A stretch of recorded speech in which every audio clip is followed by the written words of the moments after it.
All right, hello. Welcome back. Coming to you live from my bedroom.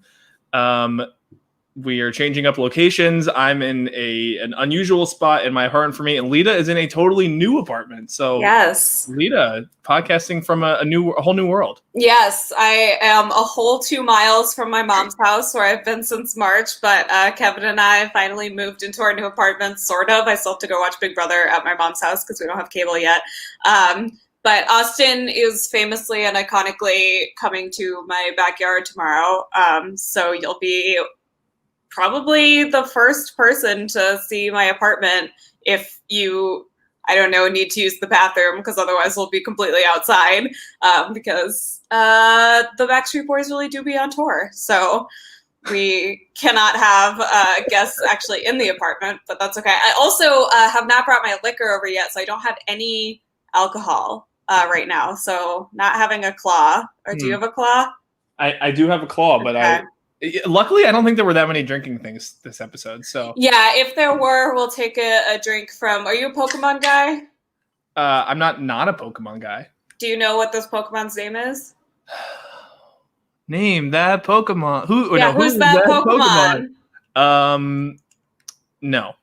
This is an evolution. Her name is Vaporeon. I knew it was based on Eevee, but was it in the original that they had evolution? Yes. The original 151 had Vaporeon, Flareon, and Jolteon. And then it was Umbreon and Espeon, and then Sylveon a little bit later. And then Shannon. Yeah, and then and then Shannon.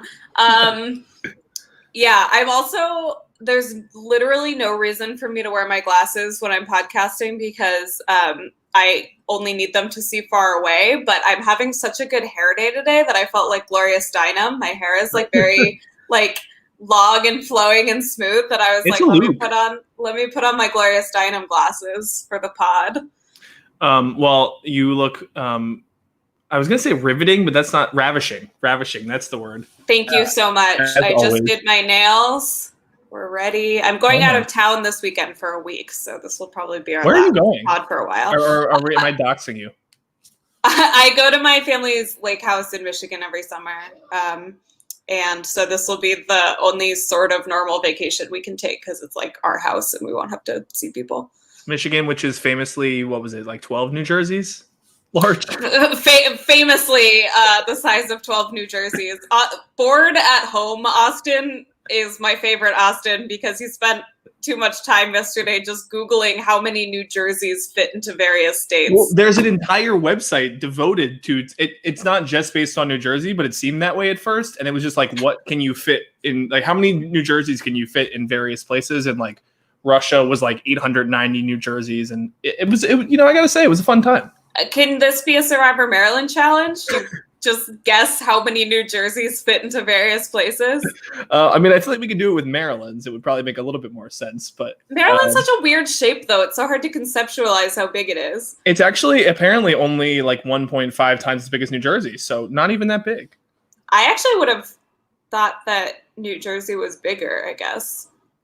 Maryland has like so many like little bits and bobs that I don't know how many. Maryland was the initial product of gerrymandering, just geographic gerrymandering as they went around the rivers, and I don't know.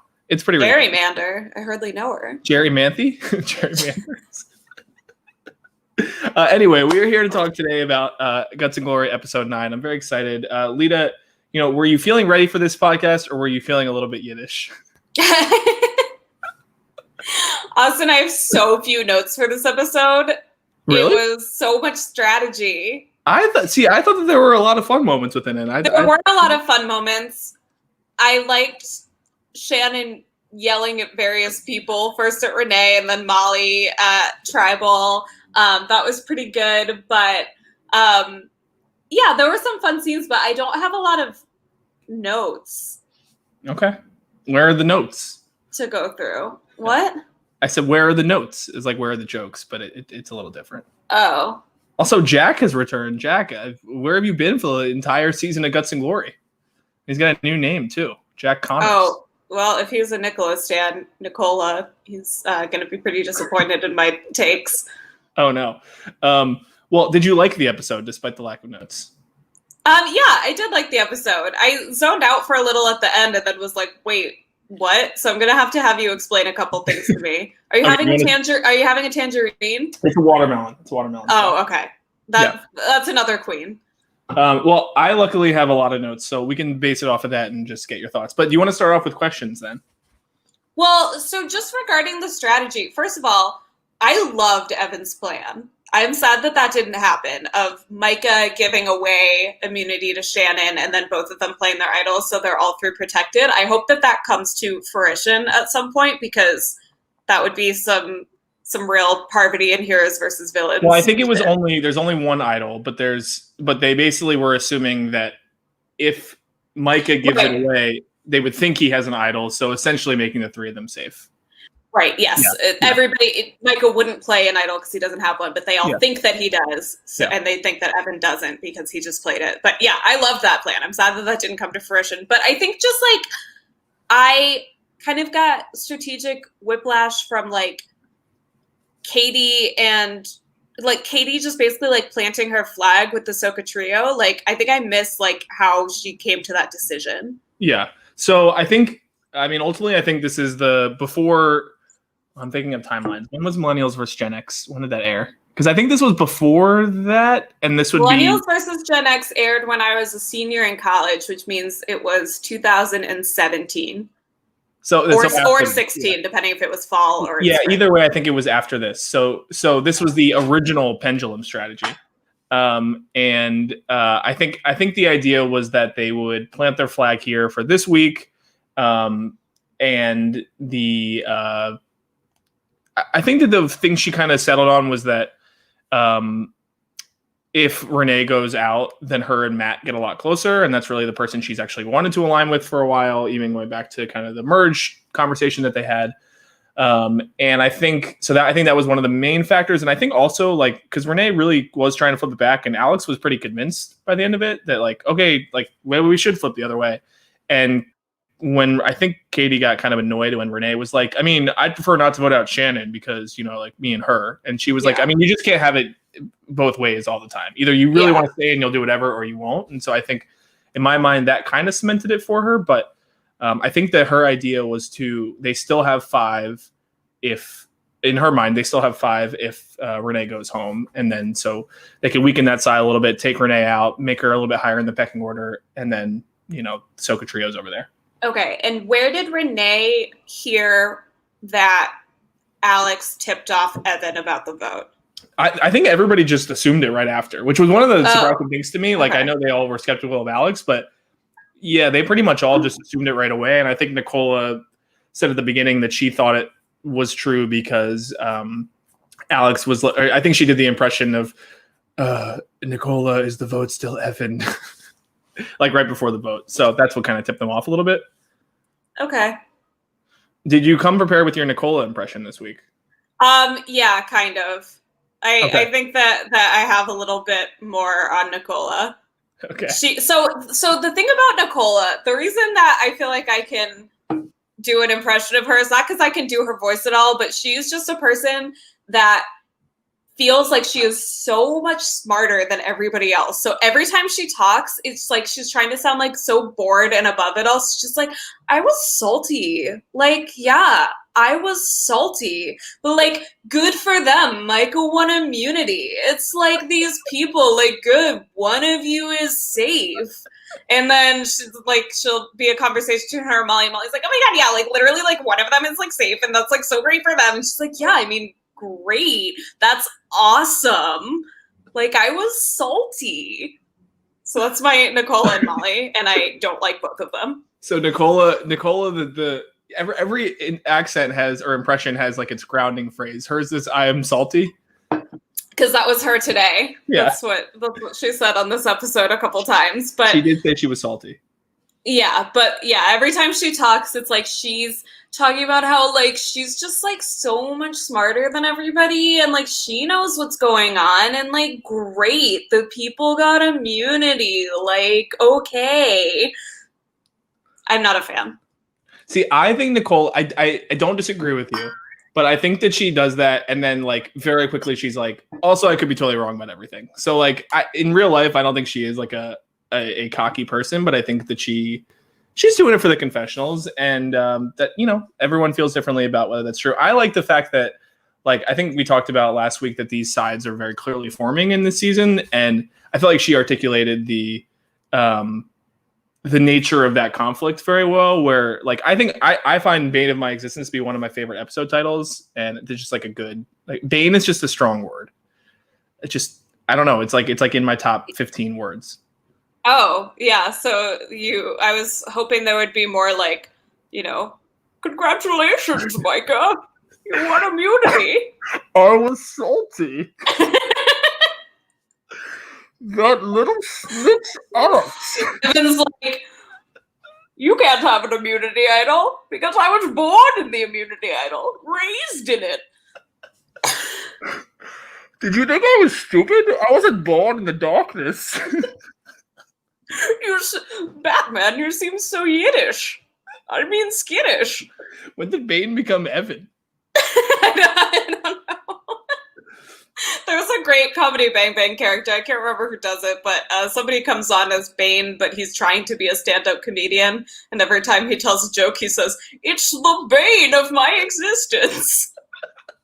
I mean, yeah, you have to say Bane in a Bane accent. And I will say that is one of the reasons why I consider the word to be strong, because you can't say it anymore without going into the full Tom Hardy experience. Yes, famously the only Christopher Nolan Batman movie I've seen, which is, for the record, the worst way to do it.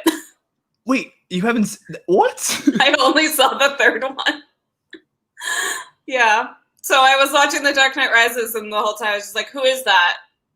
What's that? Why is that happening? I mean, I think that if you watch The Dark Knight knowing how hyped up it is, I'm assuming you probably wouldn't love it, but I wouldn't like it regardless. Batman Begins is you. I think you could though, but it's my memory is a little. No, I loved Batman and Robin. Yeah, it's not campy. I wouldn't call either of them campy.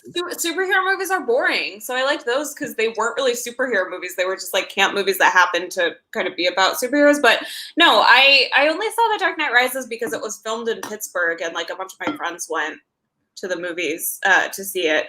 But I was mostly just confused. Tragedy that happened in Heinz Field. I mean, it's just devastating. It's not even there anymore. Yeah, to Heinz Ward himself. Yes, the mayor of Heinz Field. Yes, exactly. Yeah, so it was like fun to see the Pittsburgh parts, like Anne Hathaway zoom in downtown. But I did not enjoy the film. I was glad to have the cultural framework for Bane though, because when people do that voice, I'm going to the South Side. Yeah, exactly. I'm going downtown. But yeah, I mean, it was good to have that because like when I was in 8th grade, I think The Dark Knight came out over the summer. So when we got back to school, like every boy was just like, "Why so serious?" And I was like, "What the fuck are you like? Don't speak to me." Want to see a magic trick? Did you get any of those? No, but that sounds like a sexual assault waiting to happen. It was just a murder line. Oh, classic murder line. I don't remember what the other one was besides why. Oh, I want to know how I got these scars. That was the other one. Oh, that's a main one. There's got to be better lines. That I don't know. I like Dark Knight and Batman Begins somewhat because they don't feel as boring as superheroes to me usually, because I usually do not like superhero movies. Like they're just so cookie cutter, and I didn't feel like these were, but they definitely are very dark. So yeah, it's not the light night rises. Austin. It's not. It's the Dark Knight.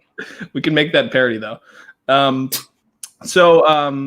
Anyway, we were on Nicola's subject. I don't know. I like that there's mutual disdain between these two sides, but like it's derived from the game. Like I never got the sense that it was any like true personal like nastiness. And especially after Terrapin Trials, I was like, it's okay to not like each other, but like from a game sense, not from a real life sense, please. It was very refreshing. Kevin, apparently at our new place, Kevin can hear through the walls because he just texted me about Batman. Oh my God. But yeah, I would say probably there were two standout moments for me from this episode besides Yiddish and Skittish. One is eggs. Yes, the return of eggs. We've all been waiting for it. I wrote it in all caps. Eggs. And the other was how good at math and grammar Evan is. How we're going to single-handedly take someone out. Well, no, I guess there's 3 hands, so it's triple-handedly. Well, wait, we all have 2 hands, so it would be sextuple-handedly, which is all true. Look, the reasoning with that. There's a moment that, well, I think he says, like, again, he's like, well, what, did you think I was stupid? And and then it, like, I left it on for a little bit too long in the confessional, and I can distinctly remember him being like, well, actually, I am kind of stupid. So, like, that's the follow-up with it in real life. And I just enjoyed that in the moment. But yes, look, sometimes you just gotta correct yourself. And he did it well. Yeah. Much like Shannon thought that it really was sextuple-handedly, and then yelled at Alan before realizing that's the first person she yelled at. Yelled at Alan before being like, oh wait, there were 4 votes. Good. Good. Yes, yeah. Indeed. I also we're kind of hopping all around because, like I said, I took very many notes. But I did not know that Evan and Micah both have twin sisters. Did I hear that correctly? Yes. Okay. When is Blood versus Water? Well, neither of them went to Maryland. It's a very well. I guess we could do a spin-off game. Do a Skype one. I want. That's crazy. Danny and I actually, when we were we in Spain or maybe we were on a cruise. I don't know. One of our vacations. This makes it sound like we go on vacation all the time. We do not, but we went on 2. During one of those vacations, we had talked about casting a Blood versus Water game of IRL Survivor, and that would be fun. I gotta say. Wait, were you doing it with all Maryland people? No, it was just like people we know. Yeah. Okay. Well, were Sam and I considered? Yeah, I don't know if I really knew Sam then, but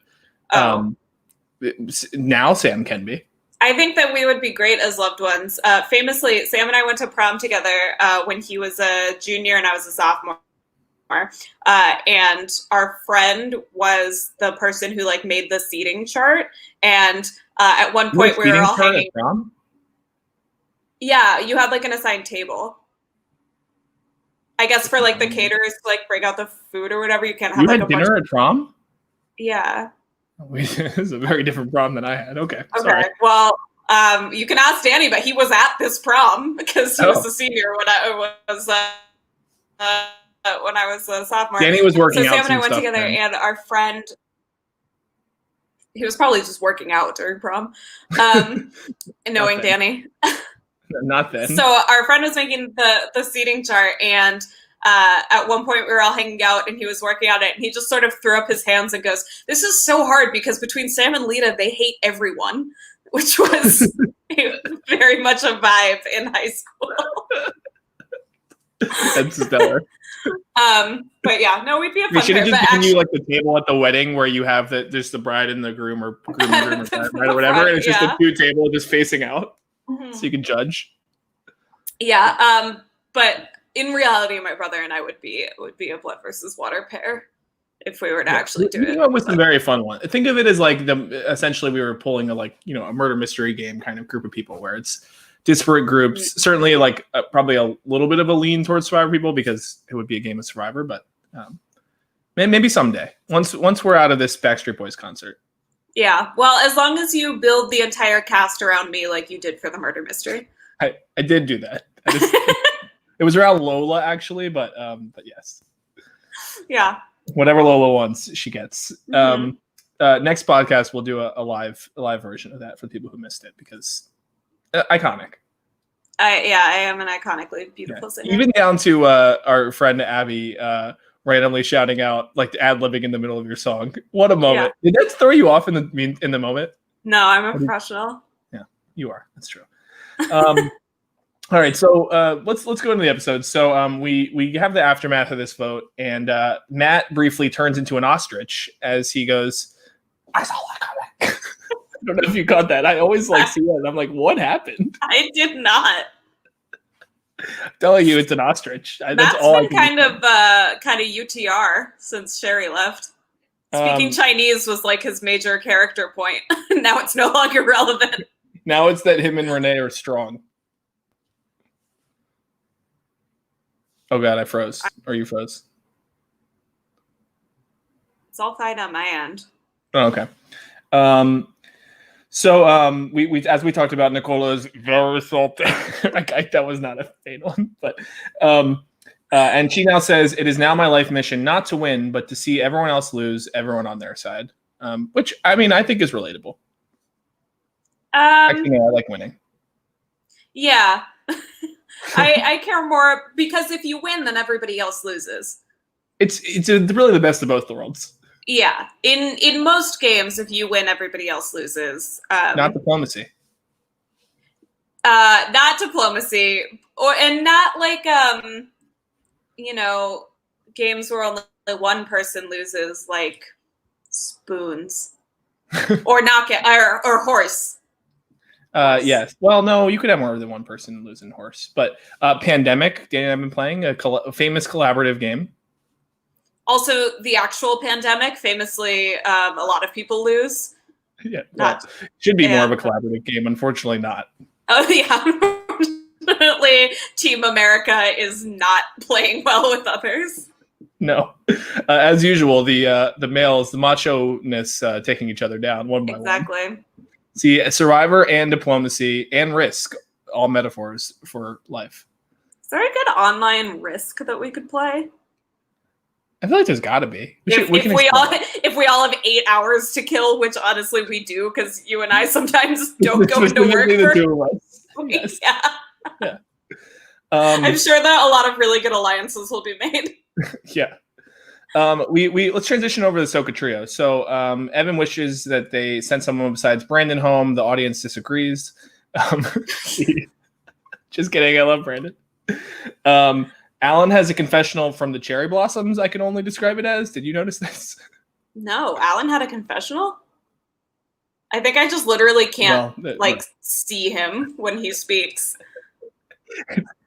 It's like what is one of those movies where I'm trying to think of what I'm even thinking of, or like in Lost. Have you seen Lost? No, obviously I haven't seen Lost. Okay, well, I don't watch TV dramas. Yeah. Okay. Fair enough. And we talked about Shannon yelling. And they said literally, "Let's go fuck this challenge up." And I was like, "That's not very nice to my challenge equipment." Yeah, the eggs.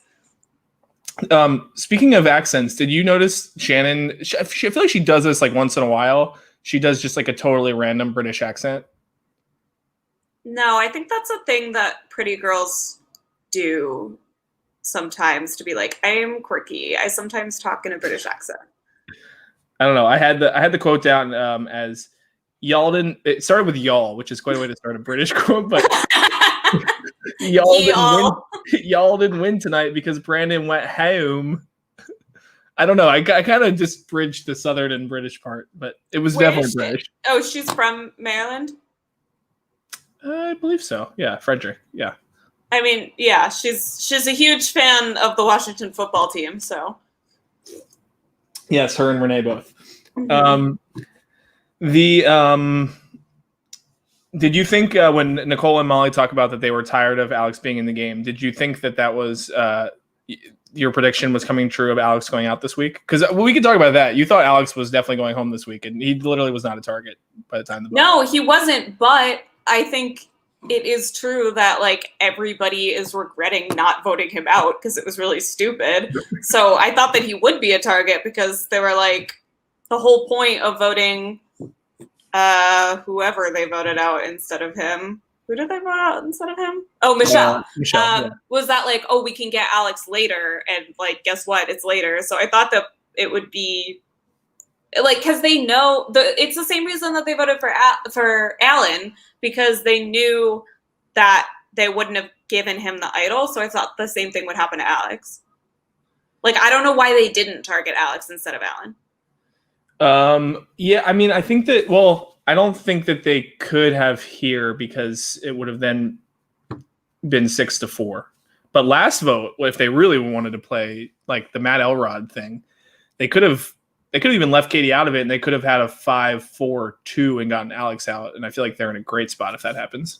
Yeah, they just had so many people last time, and they put them all on Evan. Yeah. Whoops. Like really blowing their shot. So we kind of go over to Katie and Alex now. And Lita, I felt like you would probably relate to this. Katie says, Molly just kind of came out of nowhere, honestly. Yeah. Molly and Alan, not real players. Just mid-season additions. Just members of production who sometimes wander in when Tribal needs to seem more full. Yeah. They're seat fillers. Yeah, production plants.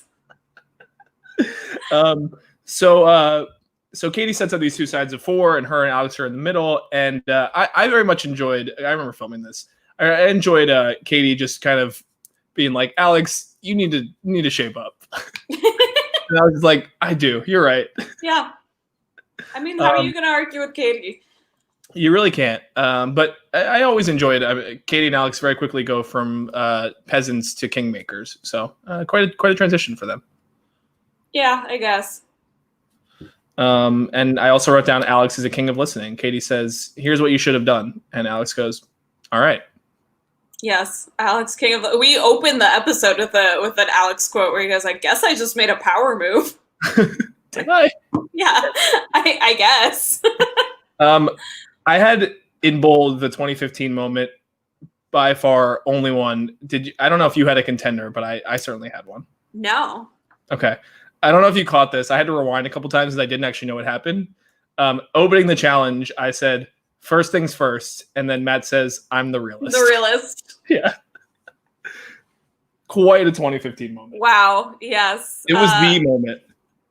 Yeah, wow. Iggy Azalea really, really just had a child and nobody covered it because nobody cares. It didn't even get posted on our birth announcements channel. God. She literally is just not famous anymore. She was canceled so hard that it actually stuck. Wait, why did she get canceled? Because she's racist as fuck and has no talent.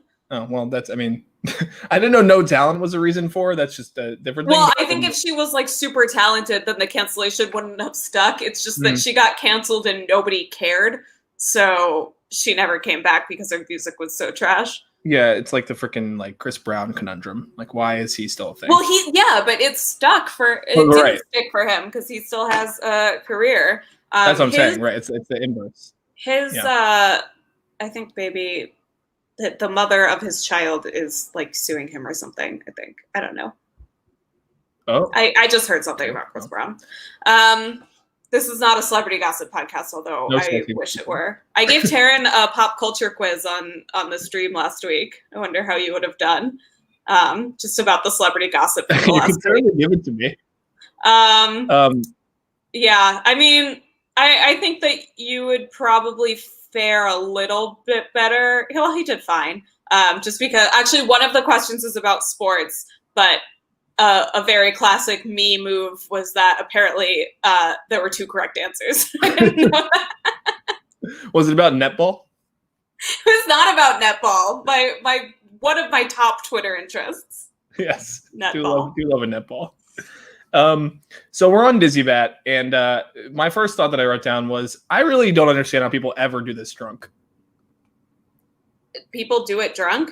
I think it originates from a drinking game. Huh.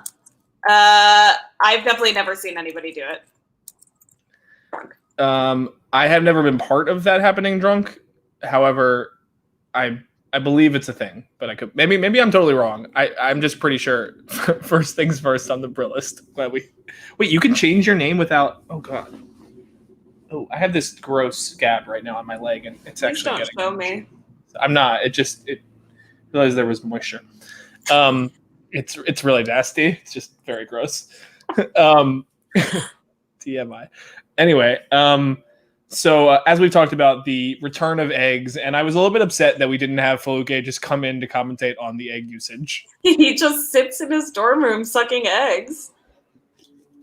Also, I saw like when Shannon drops her egg, these are truly the most durable eggs in the they're indestructible. Did you do you remember that like craft video that was like you put the egg in blue dye and then it's bigger than before? Did you see that video? No. Oh my god, how did you miss that?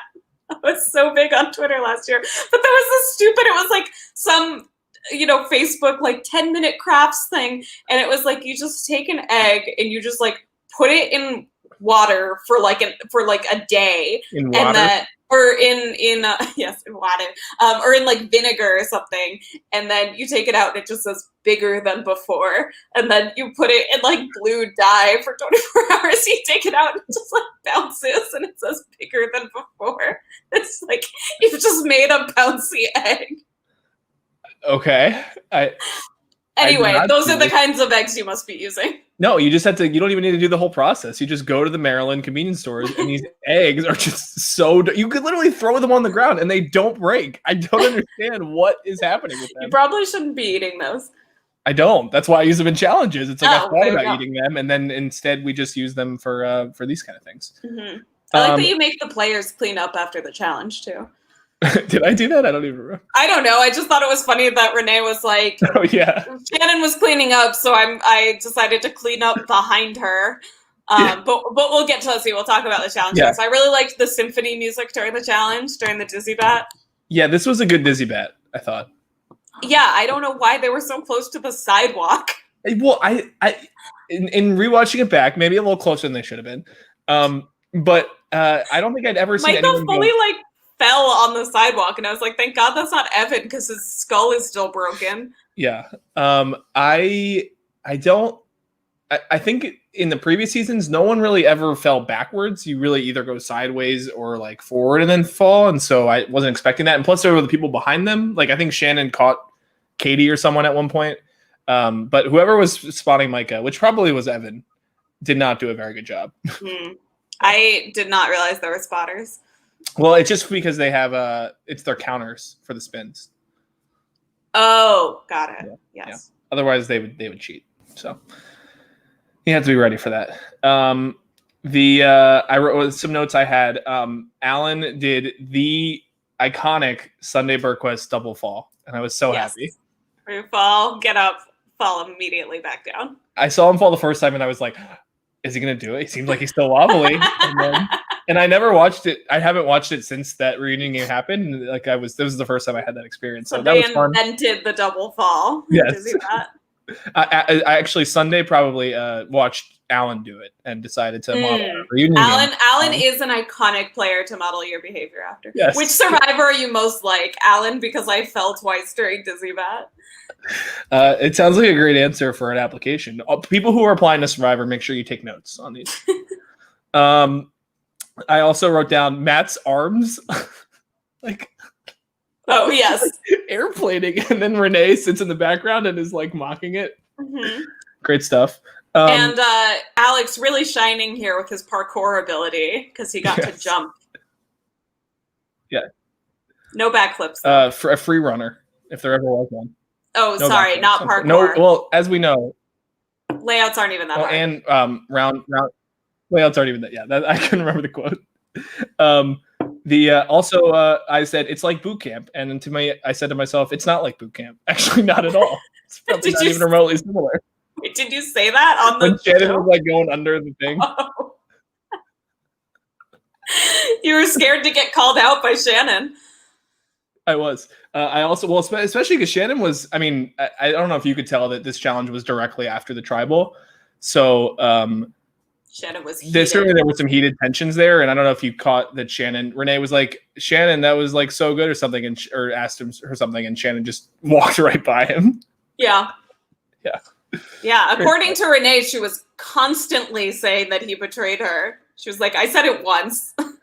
I can remember one time hearing something but while we were like setting up, her being like, Renee's so sketchy, he's such a liar. Yeah. Like in front of everyone. So, but I don't know if it was more than that. I don't know. I believe her. Believe woman. Yeah. And the last note I had was Micah's immunity reaction makes me very happy. I always enjoy that one. Yes, that boy deserves it. You calling that was really funny. Oh, it's Micah. Like everybody does it at the same time. It was very difficult. Yeah. Sports announcers don't have to deal with that much chaos usually, I gotta say. Yes.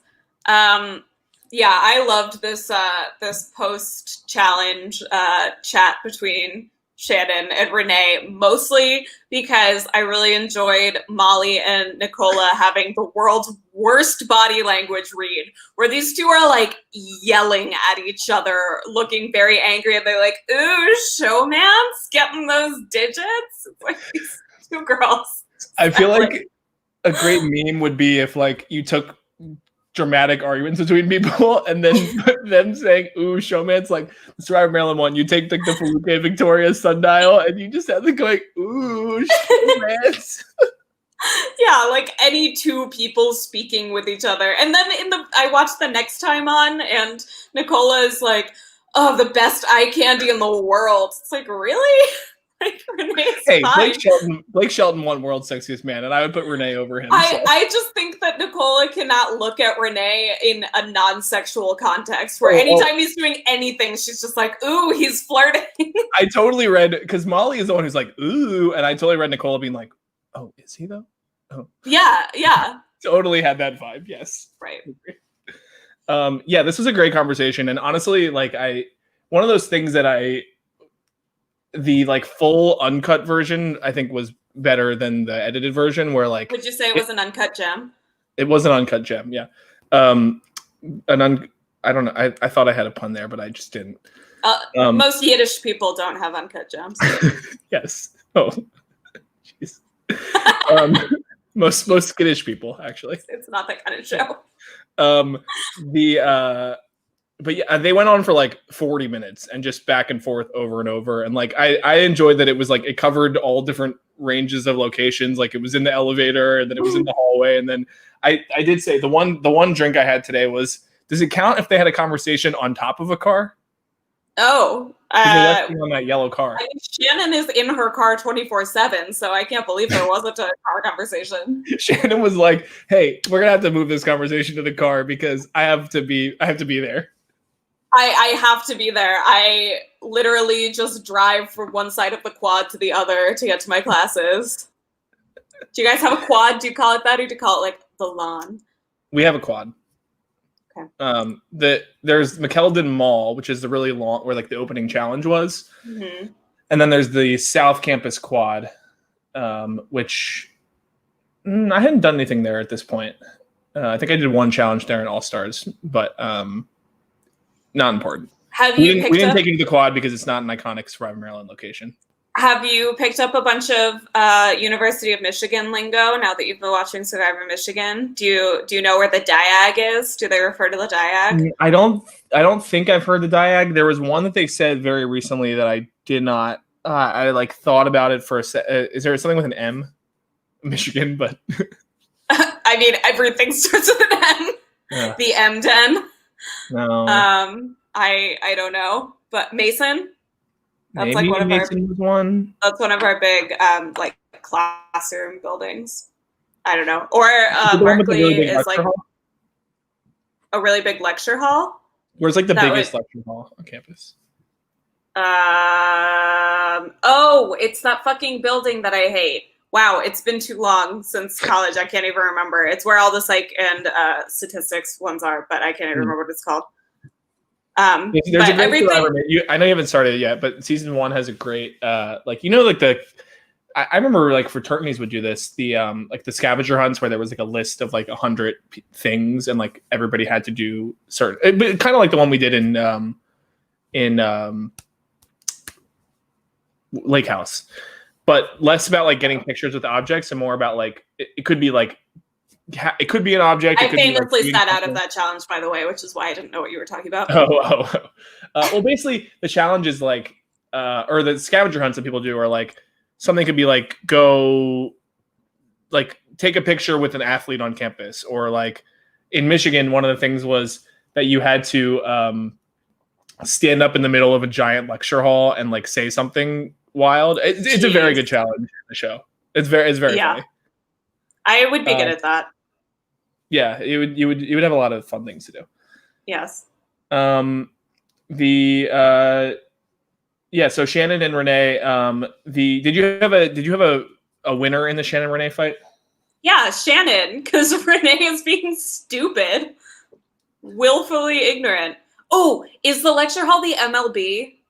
Maybe. I don't know. Is that why you were confused? Because it's Major League Baseball? It's very possible. But yeah, the Modern Languages building has like it's an ugly ass building that I hated and it has some huge lecture halls. But yeah, that and Mason are like anyway. I think Shannon won because she's right that Renee is just cherry picking one thing that he told her, which is that'll keep you safe. And not talking about how, like, obviously he betrayed her by completely lying to her, voting with the other side. You can't just be like, but did you die, though? And have that be enough. Very much an ends justify the means, in this case, they do not justify the means. No, it's stupid. It's not like it was gonna be Shannon and he talked them out of it.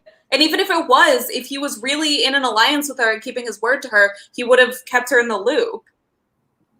I thought it really crumbled too when he was like, because there was this whole thing where it was like, I think I put bonus scenes where it was like extra parts of the conversation, but he was like showing the text because like the vote was maybe going to switch to Micah at one point, and then maybe it was going to switch to Evan or to Shannon, and then in the elevator though, when he's like, it could have been 10 minutes before, it could have been 5 minutes before, it could have been a lot longer. I don't really know. Yeah, you're losing it.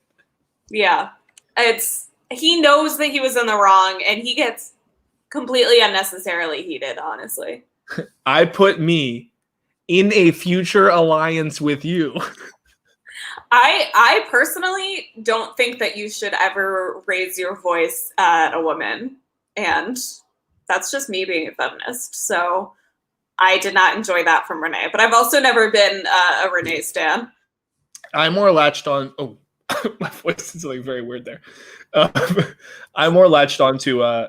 he said he was cleaning up, and then he threw all the stuff on the ground. And guess who had to pick that up? I was going to say, it seemed like they didn't actually clean up while they were having this argument, especially if you say it went on for 40 minutes. No, I think they might have carried a couple things. It wasn't very helpful. I was okay with it. It's fine. This was actually one of my most fun nights because the vote was pretty wild with the idol play, and like the fight happened and the challenge was fun. I just remember like it was going from like 9 till 2:30 a.m. and I was one of those nights where it was like the rest of college is stupid and I don't really care about anything else, and this is very fun. Yeah. Some other quotes I had from it. The Evan saying or Renee saying, "You fucked me with Evan," and Shannon's like, "You voted for him." It's gonna be the first. That sounds like the name of a fan fiction. For Survivor Maryland, "You fucked me with Evan." That's the Soka trio. Mm-hmm. Yeah, the Soka threesome. There were some puns there that just weren't even close to PG-13. Wait, why? I'm in such Survivor brain that when you say PG-13, I think like PEIHG. PG-16 or 15. PG Law 15. Yeah. 15, 13. Just on the eggs thing one more time too. I'm very sad that just going back to the eggs for 1 second. No, I just realized that I think the only regret I have with you not watching Outback, aside from the fact that it's like such a strangely edited season that there certainly are a lot of character things, but just because I don't know why I included them. We can go back and watch Outback. I'm not sure we need to. There's one specific thing where there's a player named Zondrea. Have you heard of Zondrea? Anyway, she's a player, and she in one of the egg challenge that you kind of saw last season, she throws this egg like 30 feet past everybody, and it's like the most absurd toss. And I put in this graphic. I'm playing like O Fortuna, like very intense classical music, and then I put in a graphic that was like how far over people's heads it was. I really had a lot of fun with it. I'll send you the clip. But okay. But then, so it like became a running joke, and then the vote for her when she gets out, spoiler, is it says eggs Andrea. It's like a beautiful version. So there's always been eggs in every season of Survivor. Maryland. Yeah, Outback. I must know who wins, but I don't think I could come up with it without seeing all of the names of the cast. If we do go to All Stars, there's a spoiler for that in the first 7 minutes. So okay, I don't think it really matters. Well, because I mean, I think you know that you probably know Siona does not win, but she basically is like just trashes the winner in her opening confessional. So it's a great quote. It's a great quote. But yeah, we love Siona. Yes. Okay,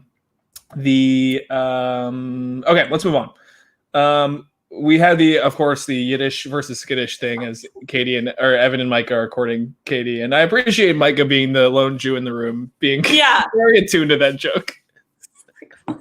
Yeah. Did Evan just look at Micah and say like, the Yiddish? I mean Skittish. It's like in movies when somebody's trying not to say something. And then we have a scene with the trio. We talked about this a little bit with the twin stuff. First, Evan tells Mike and Shannon about the idol, saying "fun fact" as if they were doing icebreakers. And then Micah's like, "Dude, fuck you." Yeah.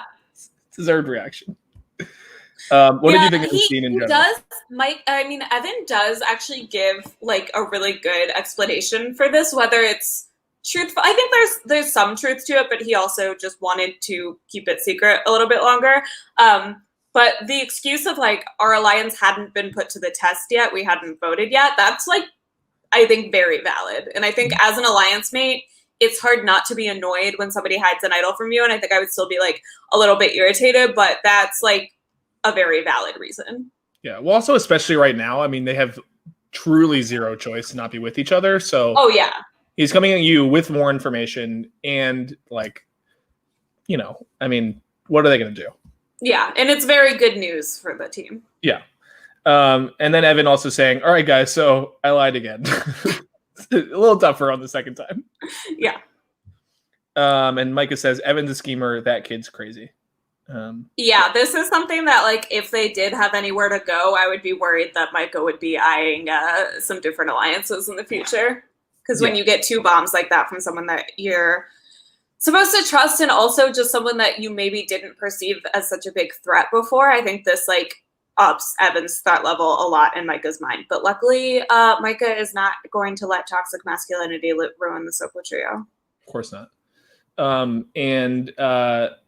Although they are okay with, I liked how they were like, well, if they vote for Alan, then oh well. I know, poor Alan. Like, why didn't Alan try to do something with anybody else? I mean, he must have known that, like, even if he wasn't on the chopping block immediately, he has no chance of winning playing this game. It's hard to be drawing dead at, like, final 9 or wherever we are right now, but, like, Jesus. I mean, I had hope for Alan coming back, and they just, it just didn't happen, and that sometimes that's the way it goes. It'd be like that sometimes, but, like, Jesus. Yeah. And as we talked about, Evan and Micah share that they both have twin sisters, and Micah shares that he was asleep in the womb for 11 minutes. So this is something that, like, I feel like you have to be a twin to know, but apparently 11 minutes is a very long time between twins, because Evan goes, oh, Jesus. I didn't know that. Maybe it's because my dad is a twin, so I there you go with it. Because it runs in your family. Austin, be careful if you get pregnant. I'll have to be careful. Twins usually skip a generation, but they are genetic. Is that true? Mm-hmm. I didn't know that. Yeah. Oh. Wow. Well, it's just letting you know if you and Danny plan on having children, to look out for that. But you're not the one who's going to have to deal with it, I guess, or who's going to have to carry it. Yeah, probably not either of us. I would have to speculate. Yeah, probably. My brother's girlfriend is a twin, which is the only reason I know anything about twins. But I find them creepy. Does it change your opinion of both Evan and Micah? A little bit. I do think the boy-girl twins are less creepy than same-gender twins. Yeah, I feel like a boy-girl twin is a very fun dynamic. Yeah. Because you lose, like, clearly they're not going to be identical. Yeah, and I also think, like, probably, I mean, twins have, like, reverse only child syndrome where, like, they super had to share everything. Yeah. Because, like, they didn't have any time where they were, like, either the only child before the younger sibling came along, or they were like the baby. Minutes. That 11 minutes was so glorious. I know, yeah. Maybe Micah was so far behind that he did get younger sibling privilege his whole life. I really enjoyed the quote of, "Oh damn, is he dead? No, he was just asleep." Oh damn, is he dead? Me as a doctor looking at the chart. Oh damn, he dead? I have to imagine it was a little more frantic in the moment. I mean, probably not quite the same level of chill. I literally cackled at the running motif now of Shannon and Micah rapidly leaving the room as Alex comes down to talk to Evan. I really want them to go in the closets. Those closets are not big enough. Although I will give a unprompted sponsorship to Fashion Craft Cleaners. Did you see the nicely prepared dry cleaning in my closet? No. Okay, well that's my dad's dry cleaning. So. Oh. Yeah. I've learned so much about Austin's dad in the last 5 minutes. What's Senor Trupp's name? Daryl. Daryl Trupp. And his twin's name is Dale, which is extremely confusing. Daryl and Dale Trupp. It's just terrible. Great. Why would you name them so similar? I couldn't tell you. You would have to ask your grandparents. I guess they only had one name planned, and then they were like, "Oh, go for shit." Yeah. Daryl. Are Grandma and Grandpa Trupp still with us? Yes, Mimi and Poppy are both still with us. Okay. Wow. When I said Senor Trupp, wasn't that far off. I feel like Poppy is not something you hear outside of the Latinx communities. It's more like it's like poppy seed. Oh, that's what I had a fish named Poppy spelled that way. And my brother thought I named it Poppy, like Papi. That would be a hilarious name for a fish. Like, "Hey, Poppy." I love that for a fish now. Oh my god. I don't like fish at all as pets, but I would name one. I would get one just to name it Poppy. Yeah, well, this is the fish that committed suicide. I feel like Mamacita would also be a good fish name. Yeah, you could get 2. But yes, this was the fish that famously killed itself, so it didn't like being a pet either. Oh, R.I.P. Yeah, jumped out of the bowl, found it on my carpet. But yeah, if you're in the Potomac or Bethesda, Maryland areas, dry cleaning.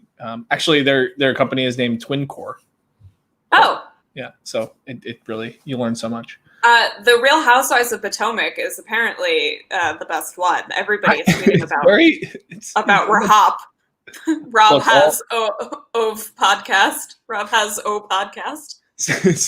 I was confused by that at first when it first came out, but yeah, actually, did you know that Real Housewives of Potomac was initially a fan-made spinoff of Real Housewives in Maryland that then just rose to? And it was filmed at Jordan Schubel's house. I mean, he lives very close to some of them. Yeah, I believe that. Yeah. We have Evan talking to Alex. Nothing for me too much to report from this, but I just wrote Evan is very, very good at playing Alex. Yeah, he is. It just completely works him in every conversation. The Mist. That's because I think Alex is a little bit insecure about himself, and I think having like a cool, handsome guy like Evan as a friend makes Alex feel good. I think there's a little bit of a man crush. Maybe, yeah. He probably also feels bad about concussing him, so it's all, he kind of is indebted to him in that way. Honestly, that's like very real. Yeah. Almost killing him. Yeah. That probably traumatized him for life and made him feel indebted to Evan forever. We also, so we have Nicole and Molly again, and the main thing I wrote down here is we had a full list of weapons in Nicola and Molly's arsenal that they seem to be using against the other side. First, it's a blow dart, then it's a bow and arrow, and then we have a bazooka. Yeah. Were you satisfied with this list of weapons? Did you think that they should have any different ones? What would be the best weapons for a Survivor game? The best weapon for a Survivor game is a good personality, which unfortunately these two are going to have to compensate for with actual weapons. Or being good at risk. Yeah. I don't know. Feminine wiles. Yeah. Pretty good weapon. And apparently you did miss this, Alan, in front of the cherry blossom tree thing, but I wrote that he seemed like he was taking a new Instagram or Hinge or Tinder pic in front of the tree. So there was some B-roll. That's really classic DC. Yeah. It was at Maryland though. It was just this very pretty pink tree in Maryland. I don't know. Oh, it wasn't like the actual cherry blossoms. All right, so moving towards the end of the strategy stuff. So, did you have thoughts on the fact that Alex, on 2 separate occasions, told Renee that he was going? I know you seem kind of zoned out by here. Well, no, I mean, I caught him telling him that. I just, I feel like Alex has made it his thing to just tell somebody before they're getting all the votes. It's not the worst strategy for a jury, from a jury perspective. If you're the one who tells people that they're going out so they aren't blindsided, that might make you feel not as bitter towards that person. But it's also kind of like, well, why didn't you do anything about it if you knew? But no, I don't mind him telling Renee. I mean, usually I never think this is a great idea, just in case like there is an idol in play or something like that. Because at this point, Alex doesn't know that Evan has the other idol, right? Correct, yeah. Yeah, so I think it's not great to tell somebody when you don't have to, but it's sort of like, what's Renee going to do? I guess maybe the idea could be that you don't have too much of a stake in which side wins out in this situation. So like by being honest, you do win over some jury favor there, or favor if that person stays and does have an idol.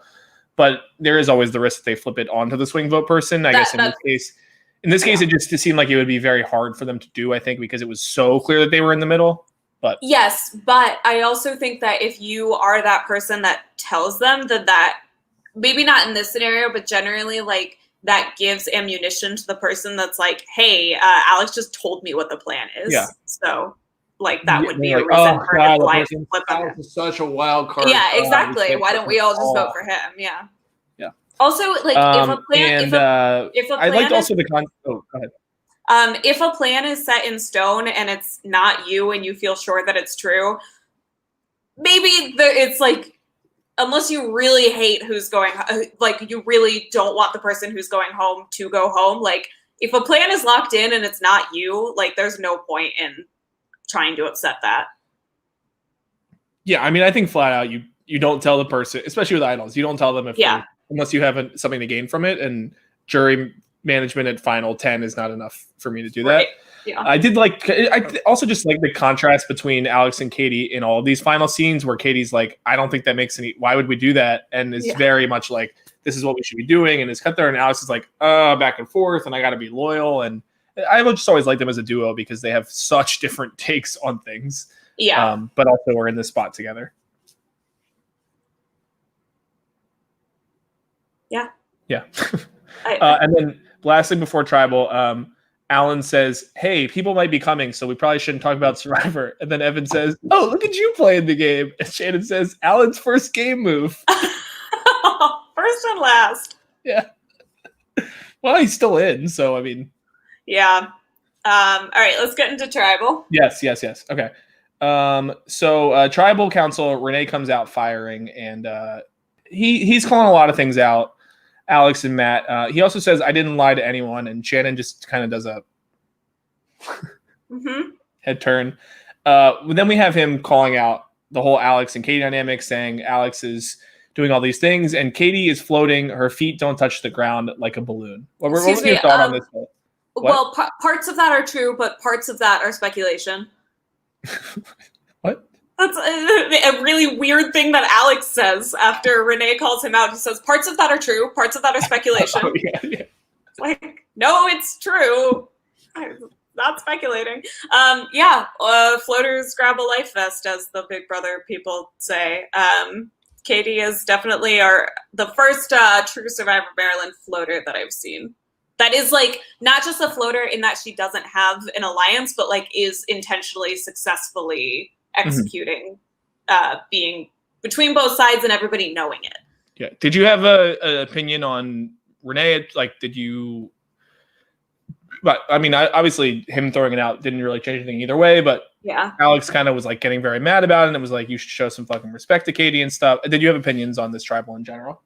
I guess I didn't really feel like he was disrespecting Katie that much. I think he was just like calling out her gameplay, and like obviously it's frustrating for him because it's resulting in him getting voted out. But I do think that like this is something that a lot of people will do when they know they're going home, just so he can say exactly what he said in his last words, which is like, well, I shook things up at the end. So like, it's like, okay, sure, whatever. It helps you sleep at night. But yeah, I mean, that's fine. Nothing was as funny as you saying the elephant at this whole tribal instead of the elephant in the room. And I was like, wait, what? It wasn't really a room. I don't know. Like the elephant in this tribal. Oh my God, it's like a bone. Yeah. There's an elephant here. I've just never heard the phrase the elephant in the room. Actual elephant. I've never heard the phrase the elephant in a room be like adapted to the surroundings before. The elephant at the tribal. Yeah. You're like the elephant in the whole tribal should have been the episode title, but then we wouldn't have all of these incredible Bane impressions. It's true. It's true. It would have been for the worse. Yeah, I don't know. I think that like I thought that he was characterizing the Katie thing as like oh well, she's not really doing anything, and Alex is just like doing everything, which is that classic like, oh, if there's a guy-girl pairing, the guy's doing all the stuff, and Alex is like so out there with like, you're going home, buddy. And I also just like Katie's face as he tells her that, being like, ooh, it's not good. Yeah. And you talked about Shannon yelling at Molly. Did you have thoughts on that? Yeah, it was great. I enjoyed it. Yeah. I mean, the trio definitely doesn't like when things don't go their way, but look, I love in righteousness or whatever. It's always fun. Yeah, righteous fury. Yeah. And did you catch that Micah was starting to give up the immunity thing and starting to do the whole plan? And did you catch like that Evan was like tapping him basically? Yeah, I had no idea what was going on there. He was like, yeah, so I have the immunity, which, and then he just like petered out and was like, I thought I was going to say something cool there. Yeah. So apparently, he should have just said just kidding, because that would have been funny. I think he was very confused, but apparently Evan was like squeezing his wrist as this was happening. I think it's just from the beginning of next episode, but okay. Yeah. And then we have the votes, and there were many. Someone says, how many Allens are there in this game? As we had 3 different spellings of Allen. Mm-hmm. Went into it. Always enjoyed that. And then Renee goes home. And I found Renee's downfall to be very interesting on the rewatch, and the fact that he really had it all set up with this 4. Votes out one of the 4. Doesn't vote out Alex. And boy, did it turn on him. Never have a core 4. Never. Yeah, they were down to, they were at 4 again this episode. Yeah. Any final thoughts before superlatives for you, Lita? I don't think so. I am gonna have to go fairly soon, so we're gonna have to fly through the superlatives. Okay, fly through. Anyone canceled? I don't think so. Okay. Do we have a favorite quote? The Yiddish and skittish. Yeah, Yiddish and skittish. Best moment overall or scene? I really got a kick out of Molly and Nicola not understanding that Shannon and Renee are having a full-on shouting match. I think you do enjoy Nicola and Molly, just ironically. They give you content. Yeah, I mean, yes. I enjoy laughing at them. Best player of the episode? I'm gonna give it to Shannon because I like that she was standing up for herself. Okay. I didn't have a That's So College thing. I just didn't have one. No, just the first things first on the burlesque. Yeah, that was 2015. Do you have a fish out of water for next week? I think it's got to be Alan. If your alliance doesn't care if you go home and you're not trying to work with anybody on the other side, then things are bad. Yeah, that's a bleak spot to be in. Yeah. And last but not least, you're leader of the pack. We'll give it to Micah this week. I think he's in a good spot. His name isn't being thrown out with the rest of the Soka trio. All right, Micah with his first leader of the pack award. Yeah, staying out of the drama. Yeah. Who doesn't like Micah? And an immunity one. Nobody doesn't like Micah. We like Mike. we like Micah. Yes. Yeah. My favorite movie. Okay. Oh, it's featuring Bane. Also, I have this. We've just unpacked. So when I do cancel somebody, this is my gavel that says Lita Brillman, Chief Justice of Cancellation. I'm very excited for you to use it, although I don't know if you're going to use it this season. So no, probably on All Stars I will. Do you want to bang it for like Harry and just in hindsight? Oh yes, I would love to. I don't have anything to bang it on that's in the frame, but okay. The tribe has spoken. The tribe has spoken. Yeah. Harry's canceled.